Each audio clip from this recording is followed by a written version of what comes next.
siya. Masa nga tayo? Huwag muna kayong manis. Ang alam ko, nandito siya. Nandito siya, promise.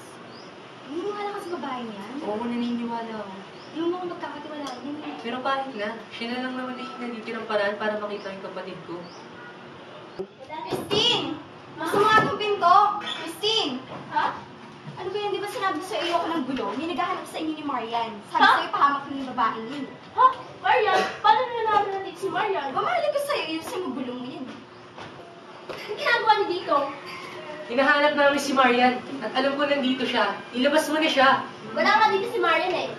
Eh alam ko namang nandito siya eh. Ilabas mo na siya. Wala nga. Wait, kasi sabihin mo na yung totoo. Traitor ka? Ano traitor? Yung una nga ayaw mo siya patila sa bahay mo? Mas ka nga dyan. Wala akong pakialam sa problema niyo. Wala dito si Marian, kaya umas na kayo. Hindi, alam ko talaga nandito siya. Marian! Wala nga dito si Marian eh. Ang kulit ko ah.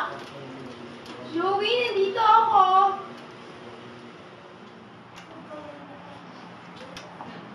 Dad. Ma'am. Nakita ko na po siya. Sino? Si Marian? Opo. Huwag po kayo mag-guard sa maynita niyo ha. Sino naman ang bastardong yan? Malandi ka? Sa lahat ng ginawa namin para sa'yo, yan pa yung susukli mo? Yan na nga ba ang sinasabi ko eh. Kaya ayoko ng anak na babae. Lagi naman eh. Lagi na lang si Joey. Paano na ako? Kahit kailan, di ko naramdaman pagmamahal niyo. Lumayas ka. Ayoko na makita yung pagmumukha mo. Bye!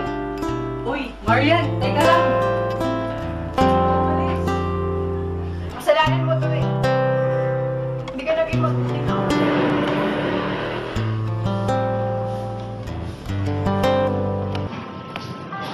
Oh, ba't parang ayaw pumasok? Hindi ako karapat-dapat na pumasok dyan eh. Bakit naman? Makasalanan ako. Ano ka ba?